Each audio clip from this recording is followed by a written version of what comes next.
নমস্কাৰ প্ৰিয় বন্ধু বান্ধৱীসকল, আপুনি যদি আপোনাৰ ভাগ্য সলনি কৰিব বিচাৰে, যেনে ধৰক আপোনাক বহু উন্নতি লাগে, আপুনি জীৱনত বহু ডাঙৰ কিবা এটা কৰিব খুজিছে কিন্তু কৰিব পৰা নাই, আপোনাক এটা চাকৰি লাগে নাইবা আপোনাক এটা টকা উপাৰ্জন কৰাৰ ভাল সুবিধা লাগে, বহু যত্ন কৰিও আশা পূৰণ কৰিবলৈ আপুনি অসমৰ্থ হৈছে, ইটোৰ পাছত সিটো সমস্যাই আপোনাক দুখ কষ্ট দি আছে, তেনে মাত্ৰ 21 দিন ৰাতিপুৱা শুই উঠি এই তিনিটা বস্তু দৰ্শন কৰক আৰু এটা বস্তু খাওক।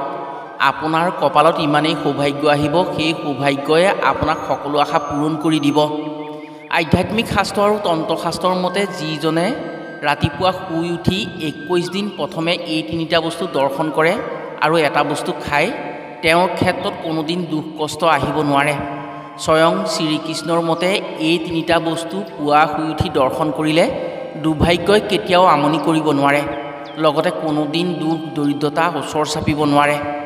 আজিৰ ভিডিঅ'ত আমি আপোনাক জনাম নিজৰ ভাগ্য পৰিৱৰ্তন কৰি সৌভাগ্যশালী হ'বৰ বাবে ৰাতিপুৱা শুই উঠাৰ পাছত কি বস্তু প্ৰথমে দেখিব লাগে আৰু কি বস্তু খাব লাগে, যাৰ ফলত যিমান দুখীয়া ব্যক্তি বা দৰিদ্ৰ ব্যক্তিয়েও মাত্ৰ 21 দিনৰ ভিতৰত ভাগ্য সলনি কৰি ল'ব পাৰে আৰু তেওঁৰ ভাগ্যত উন্নতি আনিব পাৰে। গতিকে আপুনি যদি আপোনাৰ জীৱনৰ পৰা দুখ দৰিদ্ৰতা আঁতৰ কৰি মনৰ আশা পূৰণ কৰিব বিচাৰে, সুখ সমৃদ্ধি লাভ কৰিব বিচাৰে, তেনে আজিৰ ভিডিঅ'টো আপোনাৰ বাবে অতি গুৰুত্বপূৰ্ণ ভিডিঅ'। সেয়েহে যদি আপুনি ভগৱানক বিশ্বাস কৰে, ভগৱানৰ কৃপাত যিকোনো আশা সঁচা কৰিব বিচাৰে আপুনি, তেনে অকণমান সময় খৰচ কৰি আজিৰ ভিডিঅ'টো সম্পূৰ্ণকৈ চাওক। জীৱনত আপুনি ভবামতেই সকলো ক্ষেত্ৰত জয় হৈ উপকৃত হোৱাৰ সুযোগ পাব। আৰু যদি আপোনাৰ ভগৱান আৰু আধ্যাত্মিকতাৰ ওপৰত বিশ্বাস নাই, তেনে ভিডিঅ'টো চাই বিশেষ উপকৃত হ'ব নোৱাৰিব। সকলো মানুহেই জীৱনত সফলতা বিচাৰে বা জীৱনৰ আশাসমূহ পূৰণ কৰিব বিচাৰে, কিন্তু বহু মানুহেই জীৱন বাটত পিছলি পৰিব লগা হয় বা লক্ষ্যভ্ৰষ্ট হ'বলগীয়া হয়। বহুতেই আকৌ খুব কম কষ্ট কৰিয়েই সুখী জীৱনৰ গৰাকী হ'ব পাৰে। ইয়াৰ মূল কাৰণ হৈছে বিশ্বাস আৰু ভাগ্য। যদি আপুনি আধ্যাত্মিকতাক বিশ্বাস কৰি ৰাতিপুৱা শুই উঠিয়েই কিছুমান সৰু সৰু কাম কৰে বা আমাৰ ভিডিঅ'ত কোৱা বস্তু তিনিটা চাব পাৰে বা দৰ্শন কৰিব পাৰে প্ৰতিদিনেই, আপুনি তেতিয়া আপোনাৰ ভাগ্য পৰিৱৰ্তন কৰি ল'ব পাৰিব। যেনেকৈ আপুনি ভাবিব ভগৱানৰ কৃপাত তেনেকৈ আপোনাৰ কৰ্মৰ সফলতা লাভ কৰিব পাৰিব। প্ৰিয় বন্ধু বান্ধৱীসকল, কথাসমূহ কোৱাৰ আগতেই আপোনাক এটি সৰু অনুৰোধ জনাওঁ।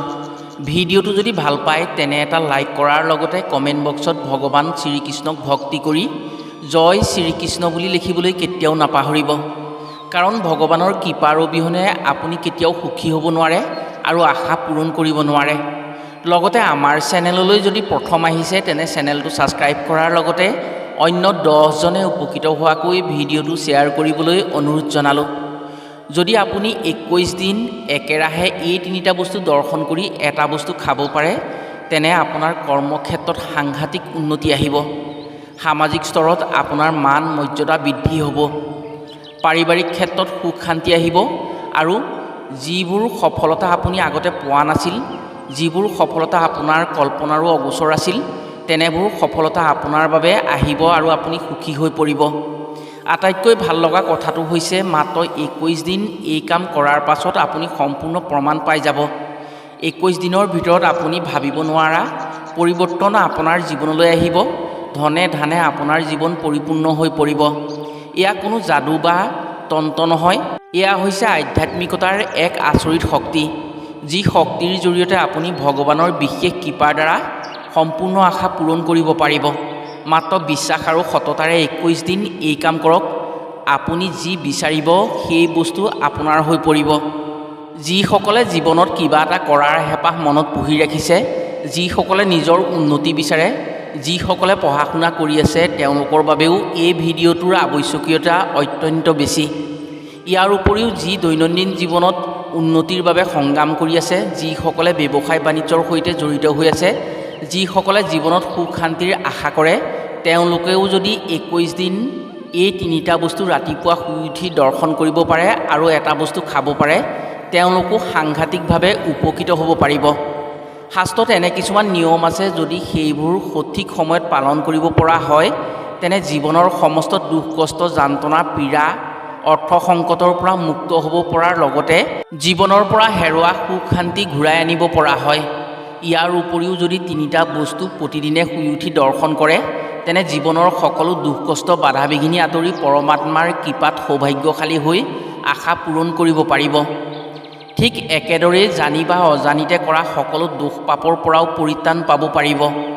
এই কামৰ ফলত ভগৱানৰ কৃপা দৃষ্টিত আপোনাৰ জীৱনৰ সকলো দুখ কষ্ট আঁতৰি সৌভাগ্য আহিব।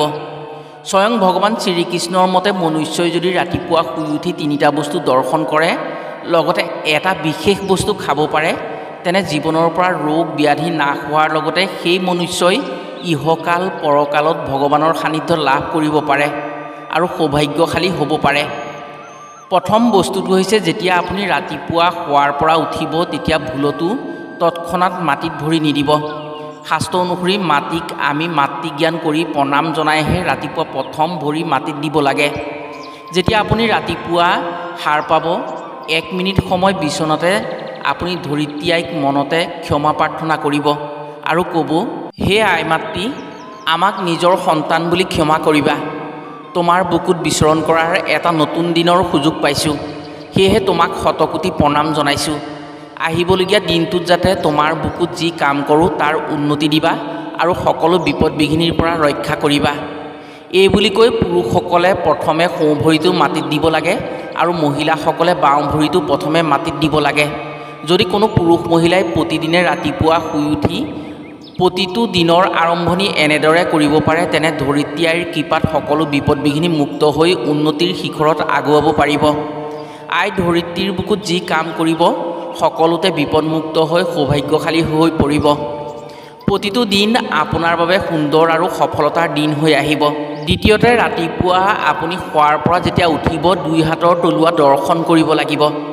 আপোনাৰ প্ৰথম পুৱাৰ দৃষ্টি আপোনাৰ 2 হাতৰ তলুৱাত ৰাখিব লাগিব। আপুনি শাস্ত্ৰমতে আমাৰ হাতৰ তলুৱাৰ একেবাৰে ওপৰ অংশত আই লক্ষ্মী, মধ্যম অংশত মা সৰস্বতী আৰু হাতৰ তলুৱাৰ একেবাৰে তলৰ অংশত গোবিন্দ প্ৰভুৱে বাস কৰে। এই কথা ব্ৰহ্মপুৰাণত বিস্তৃতভাৱে উল্লেখ আছে। ব্ৰহ্মপুৰাণ অনুসৰি যিমান গ্ৰহদোষ, কালদোষ, দৈব্যদোষ নাথাকক কিয়, যদি কোনো মনুষ্যই পুৱা শুই উঠি নিজৰ হাতৰ তলুৱা দৰ্শন কৰি 3টা বাক্যৰ এটা মন্ত্ৰ উচ্চাৰণ কৰিব পাৰে, তেওঁক দুৰ্ভাগ্যই কেতিয়াও লগ দিব নোৱাৰে। তেওঁৰ কপালত সদায় সৌভাগ্য আহিব আৰু তেওঁৰ সৌভাগ্য মুকলি হৈ পৰিব। সেইজনৰ জীৱনত কেতিয়াও দুখ কষ্ট বা দৰিদ্ৰতা আহিব নোৱাৰে। যদি আপুনি ৰাতিপুৱা প্ৰথম চকু মেলিয়েই নিজৰ হাতৰ তলুৱা দৰ্শন কৰি আই সৰস্বতী, মা লক্ষ্মী আৰু প্ৰভু গোবিন্দক মনতে অনুভৱ কৰিব পাৰে, তেতিয়া আপুনি এটা সুন্দৰ জীৱনৰ সাক্ষী হোৱাৰ সৌভাগ্য লাভ কৰিব পাৰে, য'ত আপোনাৰ আশা আকাংক্ষা সঁচা কৰাৰ পূৰ্ণ সুযোগ সুবিধা পাব। সেয়েহে ব্ৰহ্মপুৰাণত উল্লেখ থকা অনুসৰি যি ব্যক্তিয়ে পুৱা শুই উঠি নিজৰ হাতৰ তলুৱা দৰ্শন কৰি কৰাগ্ৰে বসতি লক্ষ্মী, কৰমধ্যে সৰস্বতী, কৰমূলে গোবিন্দ কৰো দৰ্শন, এই মন্ত্ৰটি 3 বাৰ উচ্চাৰণ কৰিব পাৰে, সেই ব্যক্তিৰ জীৱনত মহা সুখ হয়। যদি আপুনি 21 দিন একেৰাহে ৰাতিপুৱা শুই উঠি এই কাম কৰে, তেনে মাতা লক্ষ্মীৰ কৃপাত ধন টকা পইচাৰ ক্ষেত্ৰত আশা কৰা মতেই সুখী হ'ব পাৰে। মা সৰস্বতীৰ কৃপাত জ্ঞান বুদ্ধিত চোকা হৈ নাম যশ গৌৰৱৰ অধিকাৰী হোৱাৰ লগতে প্ৰভু গোবিন্দৰ কৃপাত বিপদমুক্ত হৈ আশা কৰা সকলো বস্তু পাবলৈ সক্ষম হ'ব। এই কাম যদি পঢ়া শুনা কৰা ল'ৰা ছোৱালীয়ে কৰিব পাৰে, তেনে তেওঁলোকৰ শিক্ষাৰ দিশত উজ্জ্বল হৈ নাম কৰিব পাৰে। কম দিনতে এনে কামৰ যোগেদি সৌভাগ্য আহিব। ধনে ধানে সা সম্পদেৰে আপোনাৰ জীৱন ভৰি পৰিব। দ্বিতীয়তে, আপুনি শোৱাৰ পৰা উঠি ওপৰত উল্লেখ কৰা কাম দুটা কৰাৰ পাছত স্নান কৰি নিজৰ মন আৰু প্ৰাণক কিছু সময় একত্ৰিত কৰি ভগৱানক সেৱা কৰাৰ কামত নিয়োজিত কৰিব। ভগৱানৰ সন্মুখত যিবোৰ বস্তু ৰখা হয়, যেনে ধৰক শংখ, গদা, ঘণ্টা, পানী পাত্ৰ, চন্দন আদি দৰ্শন কৰিব। ভগৱানৰ চৰণত যি পানীৰ পাত্ৰ ৰখা হয় বা প্ৰাৰ্থনা গৃহত যি পানীৰ পাত্ৰ ৰখা হয়, তাৰ এচলু পানী ভগৱানৰ চৰণত দি সেই পাত্ৰৰ পৰা এচলু পানী নিজৰ মাথালৈ লৈ অকণমান পানী অমৃতসম জ্ঞান কৰি আপুনি খাব পাৰিলে অতি শুভ হ'ব। যদি এই কাম কৰিব পাৰে, তেনে আপোনাৰ শৰীৰ নিৰোগী হৈ থকাৰ লগতে আপোনাৰ মানসিক শক্তি সদায় শক্তিশালী হৈ থাকিব। শাস্ত্ৰ অনুসৰি দেহ মন সুস্থ হৈ দিনটোৰ ভিতৰত কোনো শক্তিয়ে আপোনাক একো ক্ষতি কৰিব নোৱাৰে। গোটেই দিনটো আপোনাৰ বাবে আনন্দময় হ'ব আৰু আপুনি যি কাম কৰিব সেই কামত জয় হ'ব। শান্ত সুস্থ তথা মুকলি মনেৰে আপুনি প্ৰতিটো মুহূৰ্ত পাৰ কৰিব পাৰিব। যি কামতেই আপুনি আগবাঢ়িব সেই কামতেই আপুনি সফল হ'ব পাৰিব। ভগৱানৰ কৃপা দৃষ্টিত আপুনি উন্নতিৰ জখলাত বাধাহীনভাৱে আগুৱাব পাৰিব। প্ৰিয় বন্ধু বান্ধৱীসকল, এইসমূহ কাম যদি পুৱাৰ ভাগতে আপুনি কৰিব পাৰে তেনে ভগৱানৰ কৃপাত আপোনাৰ ভাগ্য অতি ভাগ্যশালী হৈ পৰিব। কোনো ব্যক্তিয়ে যদি এই কাম কৰিব পাৰে প্ৰতিদিনেই, তেনে সেই ব্যক্তিৰ জীৱনত কেতিয়াও দুখ দৰিদ্ৰতা থাকিব নোৱাৰে। জীৱনত যি আশা কৰিব সেই আশা বাস্তৱ হ'ব আৰু যি বস্তু বিচাৰিব সেই বস্তু হাততেই পাব। বিপদ বিঘিনিয়ে একো অপকাৰ কৰিব নোৱাৰে। আশা কৰিছোঁ এইসমূহ কাম কৰি নিশ্চয় উপকৃত হ'ব পাৰিব। আজিলৈ ভিডিঅ'টো ইমানতে সামৰিছোঁ। পুনৰ অন্য এটি ভিডিঅ'ৰ জৰিয়তে লগ পোৱাৰ আশাৰে আজিলৈ আহোঁ। সকলো ভালে থাকক, সুস্থ থাকক। ধন্যবাদ।